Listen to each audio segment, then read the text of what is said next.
Hi, this is Joy Haley with allcrnaschools.com, and you are looking at the CRNA School Finder. The School Finder has been around since 2013, and we still have customers today who signed up with us back in 2013 and who are still looking out for those updates in their inbox at the beginning of each month. So the School Finder has over 7,000 pieces of data, and we've been honing this for the last 7 years. So as people have sent us emails about features that they want to see, we've added those, and we've also deleted some that are no longer useful. So it's a pretty robust system, and I'll tell you a little bit more about how it works. When you first download it, there's going to be a screen that pops up saying, do you want to enable editing? Go ahead and click yes, and this is in Microsoft Excel. You're also able to open this in Google Sheets if you don't have Excel.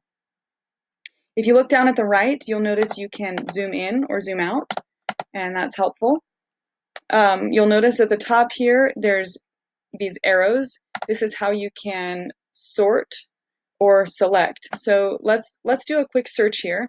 Let's say that you're looking for a DNP program, and we're going to unselect all of these master's programs. And if you're wondering what these abbreviations mean, I'll show you that too. You can hover over the little red triangles, and that'll give you more information about each column.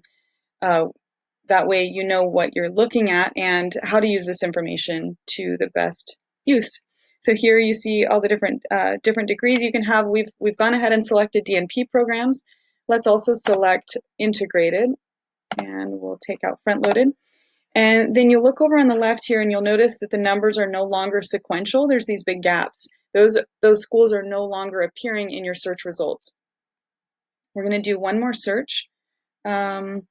Let's say Nursing CAS. Nursing CAS is a program that some schools are using that helps you to apply to many schools at once with fewer application fees and a little bit more of an easy time. So that's an important feature there. So now we're looking at only schools that offer a DNP program that are integrated and that you can apply to with Nursing CAS, and this is your list. So then to start over with another search, click on, you notice how there's arrows and then this one looks a little different. You go ahead and clear filter from degree, and then we're going to go ahead and clear this filter. We're going to clear this filter, and now we are back to normal. And now I'll show you a little bit, that's how it works, and these are the red arrows. And now we're going to scroll to the right, and I'll show you some of the different columns that you can sort by. You'll notice that they all have headings, school and location. We've got degree specifics. These are the basics. We've got acceptance rate. And this is important to look at if you are not a competitive applicant. You're going to want to be careful about where you apply. If you're applying and you only have a 1 in 10 chance of getting in and you don't have good credentials, you're not going to have a great chance. So that would be a wasted application. So you want to apply to schools with a higher acceptance rate. A quick caveat, some people might see something like this and be like, what, 95%? I doubt it. For the U.S. military, what happens is they're only counting qualified applicants. And that's an important thing to note. So for the U.S. military, the requirements are so high that few people can meet them. And that's why they're saying that 95% of people who apply, who meet the criteria, are getting in, because there's so few people who meet those requirements. You have to pass a physical. There's more requirements than there are with a typical CRNA program. So these are, again, only counting people who are qualified, and that number is so small. That's an important distinction, something I want to talk about. When you look over here at admission requirements, these are minimums. And if you do not have these minimums, there is a 0% chance you are going to get accepted by this school. They will throw away your application. So please do not waste your time if you don't meet the minimums. And sometimes it'll be something like highly recommended. And in that case, it's also almost a requirement, but you might get in if you know someone. That brings me to my next point. Acceptance rate. This is a big deal for people who have a hard time applying.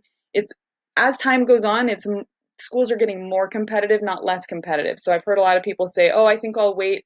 It might be easier to get in a few years." That's unlikely. It's likely to be harder to get in a few years. So that's important to note. But something that can give you an advantage if you have lower credentials, if that's a concern for you, is it matters who you know. So that's another step to take. make connections at schools that you want to get accepted into. Find any connection you can. Maybe work at the hospital where a lot of times programs will pull from nearby hospitals where they have their clinical sites. They'll pull from the nurses that they know there, and those people are more likely to get in than someone that they don't know. I mean, you know how people get jobs in America. It's through who you know. Why would it be any different with school? It's a little different. I mean, but if you know someone, your chances are better, hands down. No questions asked. So keep that in mind. Okay, you're looking at student stats here. This is a newer column. We're adding more and more to this, and this information is harder to find on program websites. So that's why it's a little bit limited, but we're including it here because it's still helpful for you to see that the average GPA, for instance, on this school is a 3.4, which means someone got accepted with a 3.2, someone got accepted with a 3.6. So that's good to know that you have a chance at some of these schools, because you can see that those people are already being accepted into those programs. So that's important there. We've got admission requirements here. We've got critical care.